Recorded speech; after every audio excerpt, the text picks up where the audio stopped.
परिक्रमा यात्रा कब शुरू हो रही है? ये नर्मदा मैया की परिक्रमा हमारी साधना है और ये अखंड साधना है। और ये परिक्रमा इस बार का साधना हमारा कार्तिक पूर्णिमा से ओंकारेश्वर से हम प्रारंभ करेंगे। और एक दुनिया में एकमात्र ये साधना है जिसको नर्मदा मैया की परिक्रमा कहते हैं। एक ऐसी साधना जो जीवन को दिशा देती है, एक ऐसी साधना जो मूल आधार शक्तियों का परिचय कराती है। नर्मदा मैया की परिक्रमा एक ऐसी साधना है जो स्वयं से भी मिलाती है और परमात्मा ईश्वर से भी मिलाती है। ये वो साधना है जो समाज की एकता अखंडता का सूत्रपात करती है। दुनिया के अंदर ये नर्मदा मैया की वो साधना है जो जाति पाति का भेदभाव मिटाती है। जो नर्मदा के पथ पर चलता है वो कोई जात नहीं पूछता, बस ये वो माँ को देखता है। तो ये जाति पाति का भेदभाव भी मिटाती है, मूल आधार शक्तियों का परिचय भी कराती है और ये साधना जीवन को दिशा भी देती है। तो परिक्रमा जागरण है और इस बार 5 नवंबर से हम ओंकारेश्वर से फिर प्रारंभ करेंगे और अमरकंटक होते हुए हम फिर मंडला में प्रवेश करेंगे। मंडला वालों के लिए विशेष आशीर्वाद रहेगा इस बार आपका? मंडला के लिए और जितना भी सनातन से जुड़ा है वो धर्म भक्त, उसके लिए यही है कि ये वक्त है कि चारों तरफ वैश्विक संकट और वैश्विक चुनौतियां हैं, संक्रमण आपदाओं का दौर चल रहा है और सारी दुनिया हमारी ओर देख रही है। यदि हम हर एक समस्या और संकटों का समाधान यदि कोई कर सकता है तो वो हमारे सनातन और हमारी संस्कृति में है, हमारी परंपरा और मान्यताओं में है। हम सब भक्त प्रेमियों को यही संदेश देते कि अपनी माटी का मान करना है, अपनी संस्कृति से जुड़ना है और सबसे बेहतर जीने को धन्यवाद। देखो एक सेवा ही है जो परमात्मा ईश्वर से मिला देती है और वो भी माँ की सेवा। माँ की सेवा तो तुम्हारे घर द्वार में खुद परमात्मा ईश्वर को प्रकट कर देती है। ये माँ की सेवा है। सेवा से कहते हैं परमात्मा ईश्वर मिल जाता है, लेकिन जिसने साधी शक्ति भगवती के द्वार पर सेवा की है उसने तो अपने घर द्वार में ही परमात्मा ईश्वर को पा लिया है। असाधारण है। दुनिया के लिए एक नदी है, बहता हुआ पानी है। हमारे लिए नदी नहीं, हमारे लिए तो साक्षात भगवती है। हमने तो नदी के रूप में शक्ति को पाया, हमने तो नदी के रूप में साक्षात भगवती को पाया। असाधारण है। और ये वो आद्य शक्ति भगवती है। सब सुनते हैं कि नहीं, मात्र दर्शन है। दर्शन, जिसका दर्शन जीवन में परिवर्तन लाता है। बार बार यदि कोई इस भगवती का मां नर्मदा का दर्शन करता है तो निश्चित है ऐसा कभी हुआ नहीं कि उसके जीवन में बदलाव ना आए, उसके जीवन में परिवर्तन ना आए। दर्शन से परिवर्तन, ये भगवती का ऐसा प्रताप है। असाधारण है। जितना दर्शन की महिमा है उतना ही इस भगवती के पथ पर चलने की महिमा है। हम घर परिवार से कहते हैं चलो नर्मदा के पथ। दुनिया का एक ऐसा पथ हमें मिला है जिस पथ पर चलना ही साधना कहलाती है। चले तो साधना है और जाने अनजाने में भी बैठ गए तो जहां बैठना आराधना और उपासना बन जाती है। दुनिया में हम कहीं भी चले साधना नहीं मानी जाएगी और कोई जाने अनजाने पे इस मां नर्मदा के पथ पर चलता है तो इस पे पथ पे चलना साधना कहलाती है। एक ऐसी साधना तो किसी भी देवी देवता की हम करेंगे, साधना जीव का कल्याण करती है। कोई भी शक्ति की साधना करोगे, देवी देवताओं की साधना करोगे, वो साधना जीव का कल्याण करती है। लेकिन नर्मदा मैया की एक ऐसी साधना है जिसको हम परिक्रमा के रूप में देखते हैं, नर्मदा परिक्रमा के रूप में देखते हैं। दुनिया की एकमात्र ऐसी साधना है जो घर परिवार का एक व्यक्ति करता है ये साधना, और ये साधना उसकी कुल का उद्धार कर देती है, कुल को उतार देती है। बोले दुनिया में ऐसी कौन सी साधना है जो घर परिवार का एक करे और सारे कुल का उद्धार कर दे? तो बोले नर्मदा मैया की परिक्रमा है, इस भगवती की परिक्रमा। असाधारण। घर परिवार से बोलता हूं कि चलो तुम नर्मदा के पथ, जिस पथ पर चलने से देव पितर पूर्वक संतुष्ट हो जाते हैं, जिस पथ पर चलने से देवत्व प्रकट होता है ये वही पथ है। पथ का पथिक गुरु गोविंद और शंकर हर युग सदी में रहता है। ये वही पथ है जिस पथ पर हम बैठे हैं। असाधारण है।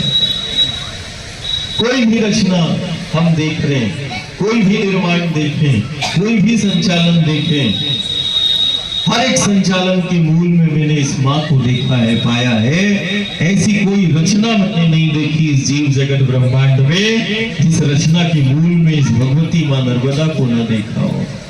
रचना हुई है, निर्माण हुआ है, संचालन हुआ है, तो उसके सूत्र होते हैं। बिना सूत्रों के कोई रचना नहीं हो सकती, बिना सूत्रों के कोई निर्माण नहीं हो सकता, बिना सूत्रों के कोई संचालन नहीं हो सकता।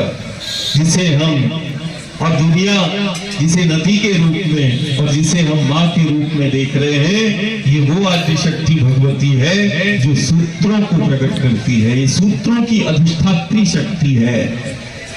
ये सूत्रों को प्रकट करती है जिन सूत्रों से जीव जगत ब्रह्मांड की रचना हुई। अभी तो दुनिया शोध कर रही है कि इतने विराट ब्रह्मांड की रचना कैसे हुई होगी, और रचना यदि हुई है तो सूत्र देने वाला भी कोई होगा। ये सूत्रों की अधिष्ठात्री शक्ति है। गुण सूत्र, रक्षा सूत्र, ब्रह्म सूत्र। गुण सूत्रों से रचना है तो रक्षा सूत्रों से ये जीव जगत ब्रह्मांड बंधा हुआ है। ब्रह्म सूत्रों से संचालन हो रहा है। तो ये सूत्रों की अधिष्ठात्री शक्ति है जिसको नर्मदा कहते हैं।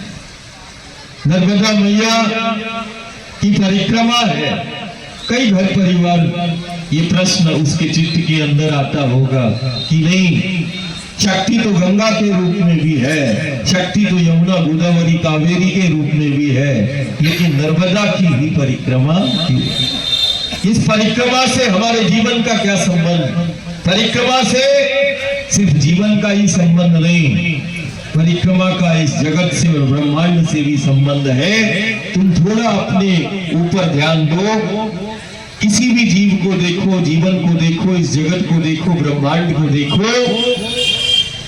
सब परिक्रमा ही चल रही है। पूरे ब्रह्मांड में परिक्रमा चल रही, सब एक दूसरे की परिक्रमा कर रहे हैं। एक चक्र है, उस चक्र में ये जीव जगत ब्रह्मांड है। ये भगवती उन चक्रों की अधिष्ठात्री शक्ति है जिसने जीव जगत ब्रह्मांड की उत्पत्ति करती, रचना करती है। जैसे माता पिता बच्चे को जन्म देने के बाद उसको छोड़ते नहीं, ऐसे मां नर्मदा जीव जगत ब्रह्मांड की उत्पत्ति करती है और फिर वो चक्र का निर्माण करती है और चक्र में जीव जगत ब्रह्मांड को स्थित करती है। आज दुनिया शोध करती है कि कैसे ये रचना हुई, और रचना हुई तो ये चक्रों में कैसे स्थित हुई होगी, और यदि स्थित भी हो गया और जीव भी आ गया तो इसमें गति कहां से, किसने गति दी? जिसके द्वार पर हम बैठे हैं ये वही आद्य शक्ति भगवती है जो एक परमाणु से लेके इस विराट ब्रह्मांड को गति प्रदान करती है। ये गति को प्रकट करती है। असाधारण है। नर्मदा मैया जितना भी जीव जगत ब्रह्मांड का चक्र है, अपन बोलते भी है जीवन चक्र, सुरक्षा चक्र, यहाँ तक काल भी चक्र में है। ये चक्रों के मूल में इस भगवती को हमने देखा है। ऐसा कोई चक्र नहीं जिस चक्र को इस भगवती ने गति न दी हो। हम तो वो ठाकुर जी के हाथ में, कृष्ण के हाथ में वो सुदर्शन भी देखते हैं, तो वो सुदर्शन चक्र को गति प्रदान करने वाली यही भगवती मां नर्मदा है जो चक्रों को गति प्रदान करती है। चाहे कृष्ण के हाथ का वो सुदर्शन हो और चाहे जीव जगत ब्रह्मांड के वो चक्र हो, चक्रों को गति प्रदान करती है। ये वो मां नर्मदा, वो भगवती है चक्रों का। तो देखना, समझना कि एक ऐसी शक्ति है जिसकी परिक्रमा करते हैं, और परिक्रमा का हमारे जीवन से बड़ा संबंध है। परिक्रमा हमारी साधना है। हम परिक्रमा को साधना के रूप में देखते हैं, परिक्रमा को हम जागरण के रूप में देखते हैं, परिक्रमा को हम एक आराधना और उपासना के रूप में देखते हैं। लेकिन प्रश्न वही आके रुकता है कि नहीं, शक्तियां तो गंगा यमुना गोदावरी के रूप में भी है, लेकिन नर्मदा की भी परिक्रमा क्यों? ये वो आदि शक्ति भगवती है जो सूत्रों को प्रकट करती है।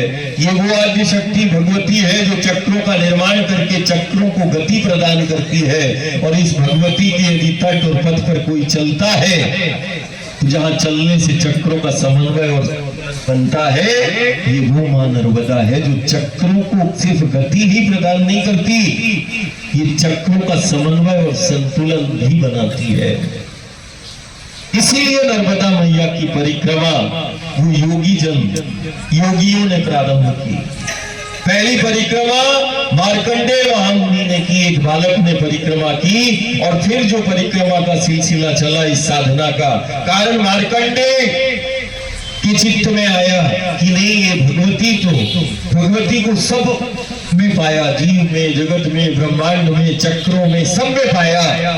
और ये जीव जगत ब्रह्मांड जो चक्रों में स्थित है और चक्रों द्वारा संचालित होता है, मार्कंडेय महामुनि ने जब देखा कि इन चक्रों को गति प्रदान करने वाली तो ये वो भगवती है जो जिस माँ ने मुझे आश्रय दिया और जिस माँ ने मुझे चिरंजीवी कर दिया, ऐसा होता है।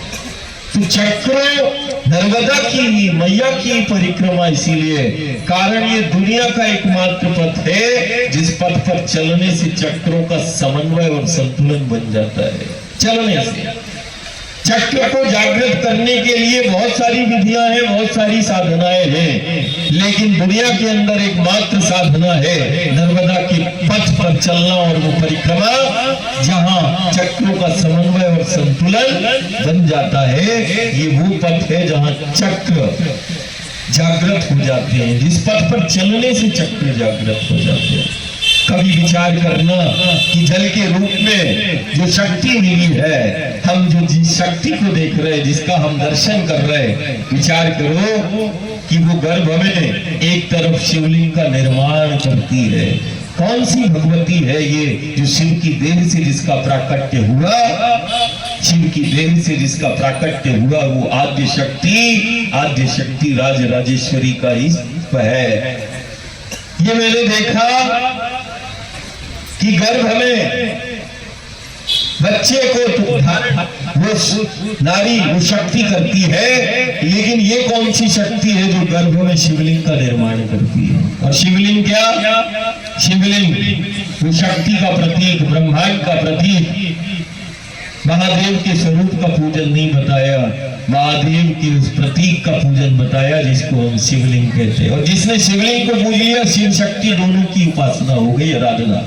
गर्भ में शिवलिंग का निर्माण करती है, वो भी एक नहीं, दो नहीं, हजार नहीं, लाख नहीं, असंख्य, और निरंतर चलता सिलसिला चल रहा है।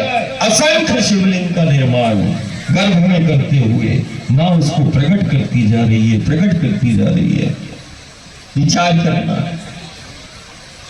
और ध्यान देना कि गर्भ में शिवलिंग का निर्माण करती है, और जो इस देवी भगवती मां नर्मदा के पथ पर चलता है तो उसके व्यक्तित्व का निर्माण करती है। प्रत्यक्ष है, प्रत्यक्ष है, सत्य को कोई प्रमाण की आवश्यकता नहीं। गर्भ में शिवलिंग का निर्माण करे, देखो ये भगवती मां नर्मदा है, गर्भ में एक तरफ शिवलिंग का निर्माण करती है, और जो इस नर्मदा के पथ पर चलता है तो उसके व्यक्तित्व का निर्माण करती है। देखो इसकी महिमा, एक तरफ शिवलिंग का निर्माण करे, और वो शिवलिंग वो शक्ति का प्रतीक है, ब्रह्मांड का प्रतीक है। दूसरी तरफ देखना अपने द्वार पर शंकर को खड़ा करे, और जिसका हर कंकर शंकर है। शंकर उसी शिव को कब बोला, कल्याण को करता है जब वही शिव, तो वो शंकर कहलाता है। जब जीव जगत के कल्याण के लिए वही शिव इस धरा पर आता है, तो शंकर वही कल्याण को करने वाले शिव को शंकर कहा, जो कल्याण करता है। और ये कौन है, जगत कल्याणी है, जगत कल्याणी है। शंकर को अपने द्वार पर रखती है, कंकर के रूप में, सिद्ध के रूप में, अवधूत के रूप में, संत के रूप में, आचार्य के रूप में। इस नर्मदा के तट पर शंकर को प्रत्यक्ष देखा दुनिया ने, समाज ने, घर ने, परिवार ने। रघुराम दादा उस बात की प्रमाणिकता है। ऐसे बहुत सारे सिद्ध हैं जो माँ के द्वार पर प्रत्यक्ष है, शंकर स्वरूप है। कारण वो शंकर कंकर के रूप में भी और वही शंकर वो संत और आचार्य के रूप में भी समाज ने हर युग सदी में देखा है, प्रत्यक्ष है। तो शंकर तो कल्याण को करने वाला, और वो दूसरी तरफ गर्भ से शिवलिंग का निर्माण करती है। फिर देखना, इसको आनंद मूर्ति बोलते हैं, ये आनंद मूर्ति बोलते हैं। तीन चीजें ध्यान रखना, शिव, शिवलिंग और शंकर, इन तीनों का गहरा संबंध है, मूल है ये आदिशक्ति भगवती। हमने शिव किसको बोला? सत्य को बोला, सत्य शिव है। हमने शिव किसको बोला? तत्व को बोला। शिव तत्व है, शिव सत्य है। और क्या है शिव? शिव आनंद है। और क्या है शिव? शिव कल्याण है। कल्याण को शिव बोला, जो कल्याण को प्रकट करती है, ये वो आदिशक्ति भगवती है। इसका तो एक एक कंकर शंकर है।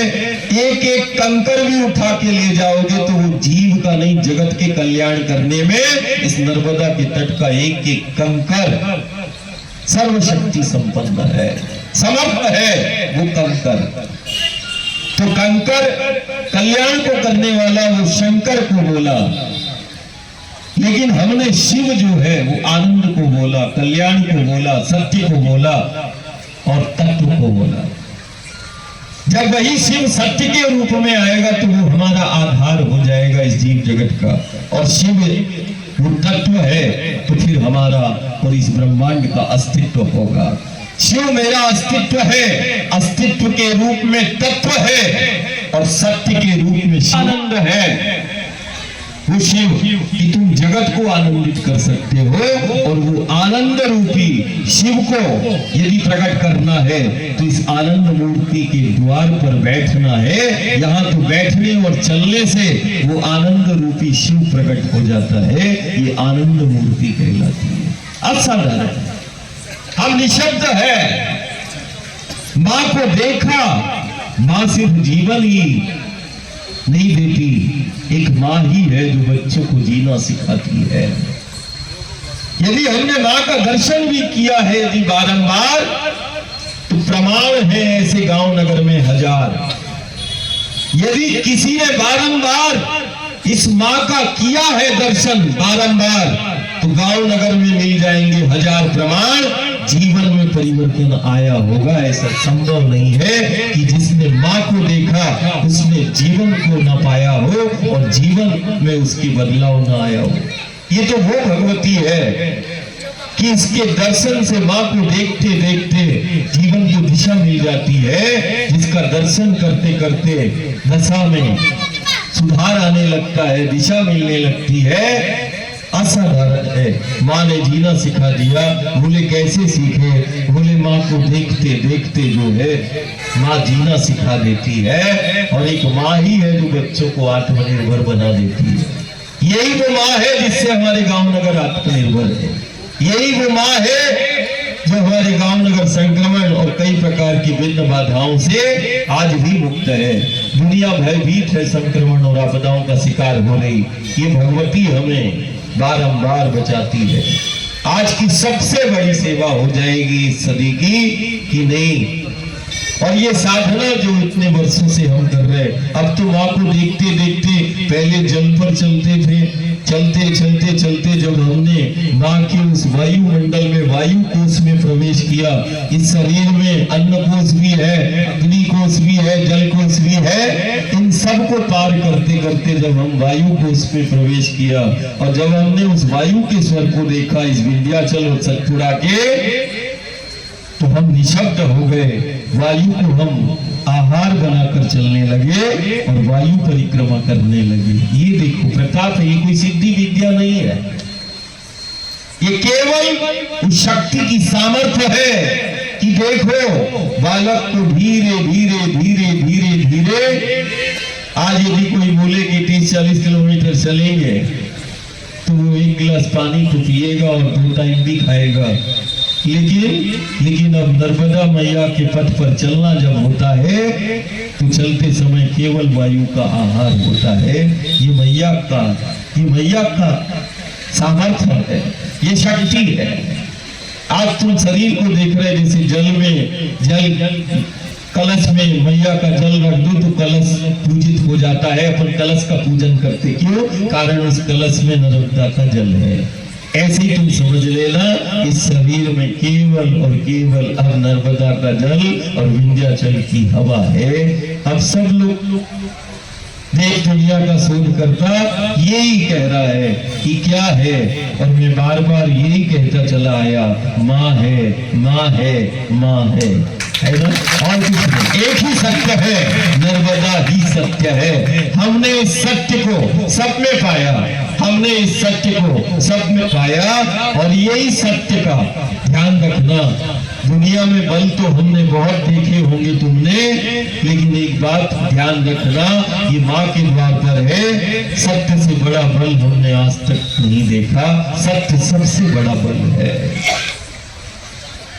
सत्य ही वो बल है और सत्य ही वो आधार है। हम उसी सत्य के बल पर हम अपना जीवन यापन करते हैं, उसी सत्य के बल पर हम गांव नगर को संक्रमण और आपदाओं से बचाते हैं। वो बल जो है वो सत्य के रूप में ही है, असाधारण है। और मंडला का घर और परिवार 1 वर्ष से नहीं, 2, 3, 4, 5, 6, 7, 8, 9, 10, 11, 12, 13, 14, 15 और 15 निकल गए। तुमने 15 वर्षों से और किसी ने 20 वर्षों से देखा होगा, एक बालक निरंतर अखंड दिन रात चल रहा है। लेकिन हम जरूर मंडला ना आए और घर परिवार से ना मिले, लेकिन मंडला का घर परिवार हमें स्मृति में बना रहता है कि नहीं, वो माँ की सेवा करता होगा। हम कभी घर परिवार को देखते हैं तो हम 15 वर्ष की नहीं, कहीं स्वच्छता, कहीं सेवा करता होगा। निश्चित मान के चलना, कुछ नहीं, एक भाव ही है। कोई योजना बनाने की आवश्यकता नहीं, बस घर और गांव के अंदर ये भाव का संचार हो जाए कि ये तट नहीं, ये जीता जागता मठ है, तो मठ में गंदगी नहीं करेगा। तट पर गंदगी हो जाएगी, लेकिन मैं गांव घर को बोलता हूँ कि बोला करो और कई जगह लिखवा दिया करो कि मेरा तट मेरा मठ है, जिस मठ से जीवन भी मिलता है और जिस मठ पर आने से परमात्मा ईश्वर भी मिलता है। ऐसा दुनिया में कहां मठ होगा जहां परमात्मा ईश्वर प्रत्यक्ष है? ऐसा कौन सा मठ होगा जहां से जीवन चलता है? और ऐसा कौन सा मठ है जहां परमात्मा ईश्वर मिलता है? बोले नर्मदा का तट है, वही हमारा मठ है ना।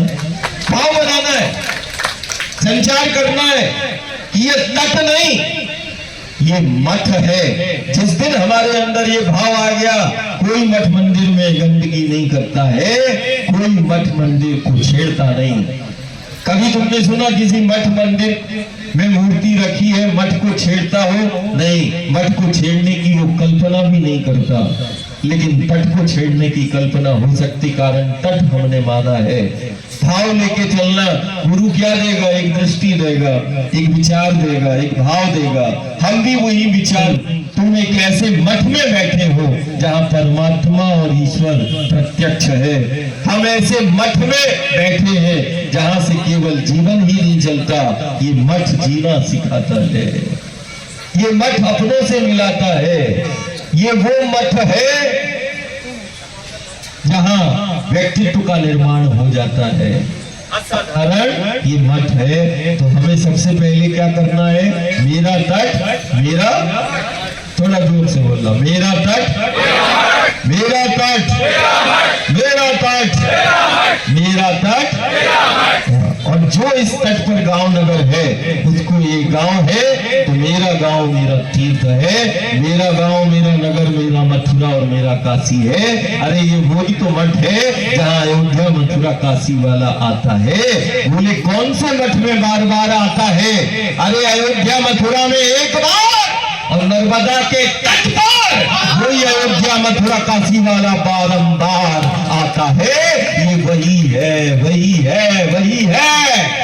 अयोध्या मथुरा में एक बार और नर्मदा के तट पर बारंबार वो आया है। बोले कौन आया है? बोला मथुरा और काशी वाला आता है, बारंबार आता है। असाधारण ऐसा मत मिला कि परमात्मा ईश्वर एक बार अयोध्या में आया, दोबारा नहीं आया। मथुरा में जन्म लिया, एक बार आया, लेकिन ये वो नर्मदा का तट है जहां मथुरा और काशी वाला बारंबार हर युग सदी में आया। ये प्रमाण है, असल निशब्द है।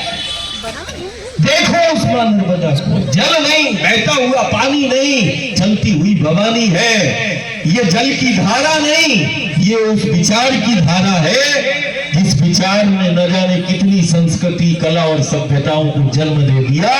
ये वो विचार की धारा है, तुम जुड़कर देखना, दुनिया तुमसे जुड़ जाएगी। गांव नगर की हम क्या बात करें, ये वो जल की धारा नहीं, ये मेरी दृष्टि से देखना, ये वो विचारों की धारा है। दुनिया से मिलना हो या दुनिया को चलाने वाले से मिलना हो, जुड़ जाओ इस धारा से। ये ज्ञान की धारा है, ये भक्ति की धारा है, ये वैराग्य, ये संन्यास,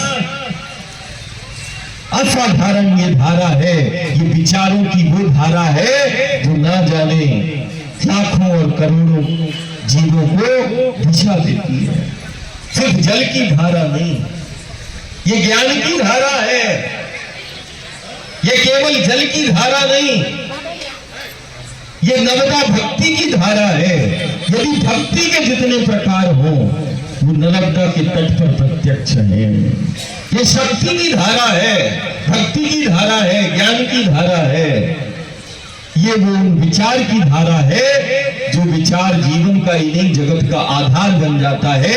युग सदी साक्षी है, इसी नर्मदा के तट से वो विचार गुरु गोविंद लेकर जाते हैं और उनके मुख से निकलता है।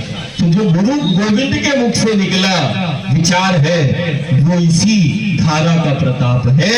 युग सदी साक्षी है, चाहे त्रेता हो और चाहे द्वापर हो, चाहे कलयुग हो। जल की धारा नहीं, ये वो विचारों की धारा है जिसने करोड़ों को जीवन दिया है। ये वो विचार की धारा है जो आज भी करोड़ों को, लाखों करोड़ों को जीवन को बनाती है और लाखों करोड़ों जीवन को दिशा देती है। ये जल की धारा नहीं, ये विचारों की धारा है जिसने करोड़ों को आज भी जीवन की राह बताई और जीवन को दिशा दी है। असाधारण। हम तो निशब्द है, हम ज्यादा पढ़े लिखे तो नहीं, लेकिन जितना भी हम महसूस इन 20 वर्षों में कर पा रहे हैं, हम वही परिवार को, और हम माँ से यही प्रार्थना करते हैं कि माँ बोल तो नहीं पाएंगे, अब तो शब्द भी मौन हो गए, अब तो जीवन कोई यदि देख ले ये तेरा तो वो जीना सीख जाए।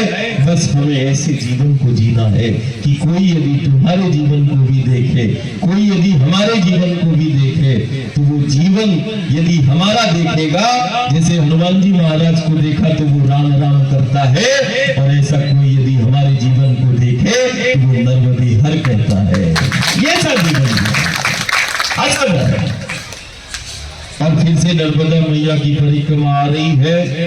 हम ओंकारेश्वर से कार्तिक पूर्णिमा से आज हम पूरा मंडला परिवार को कहते, घर को निमंत्रण की जरूरत नहीं, घर निमंत्रण देता है। घर को कौन निमंत्रण दे? हमारा तो मठ ही तट है। कई ज्ञानी जन पूछते हैं भगत परिवारों से कि नहीं दादा कहाँ रहते हैं, कहाँ मठ है? तुम्हें घर परिवार को शुरू से लेके अभी तक बोलता आया कि उसको बोल दिया करो, नर्मदा का तट ही उनका मठ है। किसी न किसी तट पर बैठे हुए या नर्मदा के पथ पर चलते हुए उनको मिल जाओगे, है ना? तो हम फिर से परिक्रमा हमारे जीवन से जुड़ा हुआ है।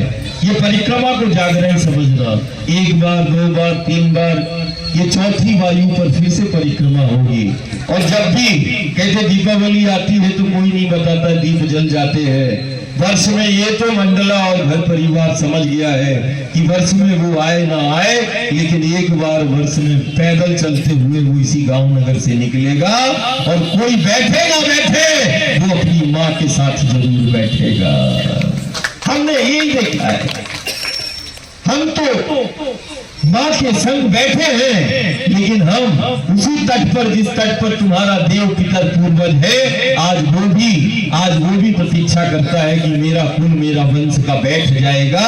तो जहाँ बैठने से जीवन संवर जाता है, जहाँ चलने से जीवन बन जाता है, तो अब हम जब अमरकंटक की तरफ जाएंगे और अमरकंटक से आएंगे तो वहाँ महाराजपुर दक्षिण तट, महाराजपुर संगम में अपन मिलेंगे। और सबको अभी से मैं मंडला परिवार को कि बार बार ये ना हो कि कौन बताए, अरे कहीं से भी संदेश मिल जाएगा, तुम तो उस संदेश को घर घर तक पहुंचा देना कि वर्ष में कोई मिले ना मिले, लेकिन एक बार बिना खाए पिए, बिना जल के वो वायु को आहार बना के ही मेरे घर और नगर से निकल जाता है। चलो उसके साथ 2 कदम चल ले, चलो उसके साथ कुछ पल बैठ ले, हो सकता है बात बन जाए, भाग्य का उदय हो जाए और वो परमात्मा की अमृत वर्षा हो जाए।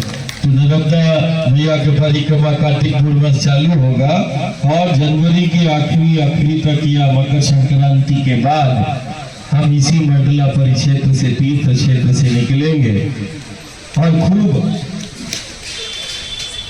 एक दिन 4 कदम और एक दिन जो है ऐसे ही शाम को मैया का सामूहिक का एक तरफ संगम।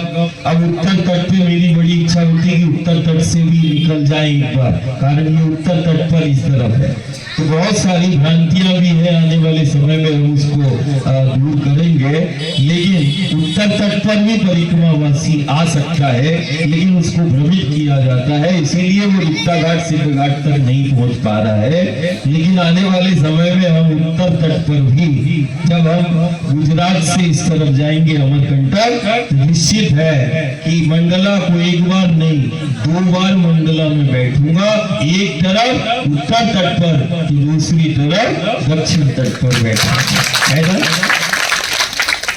ये कौन सा अपना वो नहीं ये सागर कौन सा, फूल सागर। अब मैया का जल तो सभी जगह पर है, तो परिक्रमावासी को लगता है कि इसको यदि पार कर जाएंगे तो खंडित हो जाएगी। मैया का इस समय पर बांधों की ऊंचाई बढ़ने से कई नदियों में, जो मैया की सहायक नदियां हैं, कई नदियों में मैया का जल जो है 10-10, 20-20 किलोमीटर, 40-40 किलोमीटर फैला हुआ है। अब सहायक नदी को तो पार करना होगा, लेकिन उस नदी में तो नर्मदा का जल है। नर्मदा मैया की परिक्रमा शिशु वृत्ति की परिक्रमा है, वो तो माँ के संग में रहना साधना है, माँ के संग में चलना साधना है। लेकिन कहीं ना कहीं जब भी हमें भगवती दिशा निर्देश करेगी, चित्त में भाव डालेगी, और यदि आज भाव आया है सिद्ध घाट, रपटा घाट, हर हर घाट, जिसको 20 साल पहले इसको अपन ने क्या बोला, हर हरी घाट बोला था।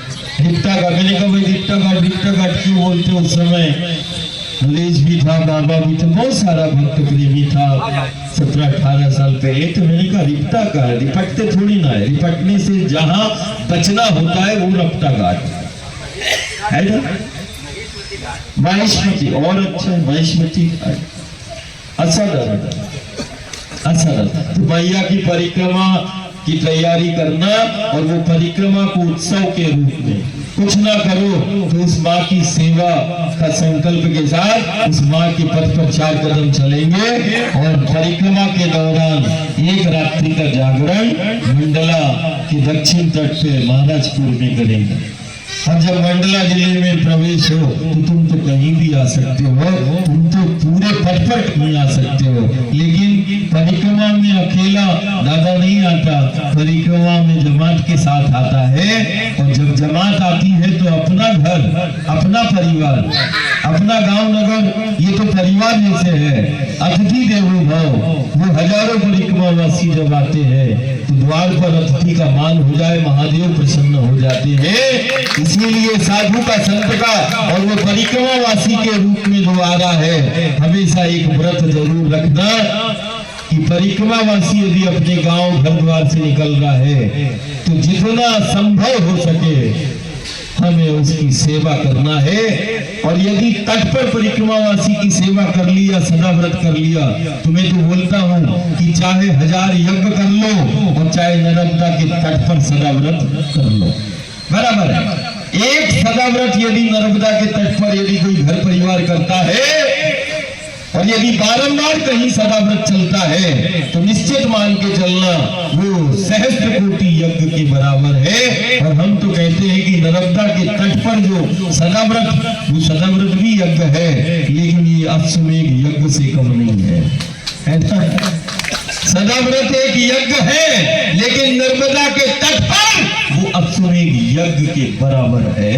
ये हमारे जैसे पागल कहते हैं कि 1000 यज्ञ कर लो या नर्मदा के तट पर सदा व्रत कर लो, 1000 यज्ञ कर लो या नर्मदा के तट पर सेवा कर लो, बराबर है ना? तो ऐसा सब तैयारी करना मैया।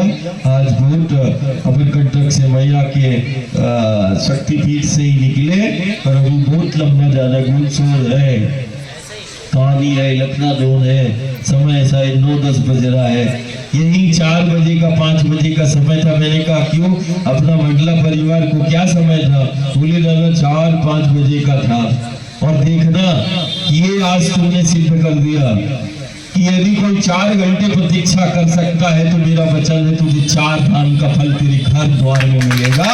जिस तरीके से आज तूने 4 घंटे एक पागल के लिए वो भाव बनाया है, ये 4 घंटे नहीं, 4 घंटे ये 4 धाम के बराबर, और 4 धाम का फल निश्चित तू आज लेके जाएगा। हमारे पास कुछ है तो नहीं, लेकिन वो भाव है और निश्चित है। यदि 4 धाम जाने से फल मिलता है, तो वो आदि शक्ति भगवती का ये ऐसा द्वार है कि 4 धाम का फल भी मिल जाता है, और 4 धाम वाला जहाँ मिल जाता है, ये वो रेवा का तट है, रेवा का पट है। खूब अच्छा तैयारी करना। नर्मदा मैया की। और हमारी प्रार्थना योगा से और घर परिवार से है, ध्यान में, यज्ञ में, अनुष्ठान में, पूजन में, पाठ में भगवती के पैंट शर्ट ये अंग्रेजों का पहनावा बंद कर दो। ये अंग्रेजों का, अरे हमने लंदन वालों को भी देखा, अमेरिका वाले को भी देखा, और जैसे ही उनके पास बहुत अच्छे जीन्स, टी शर्ट, पैंट है, लेकिन हमने वृंदावन में धोती और गमछा में लपटे हुए हरे राम का कीर्तन करते हुए भी उनको देखा है। इसलिए अपनी सनातनी वेशभूषा में अपन को दैविक शक्तियों का स्पर्श करना है, पूजन करना है। ठीक है।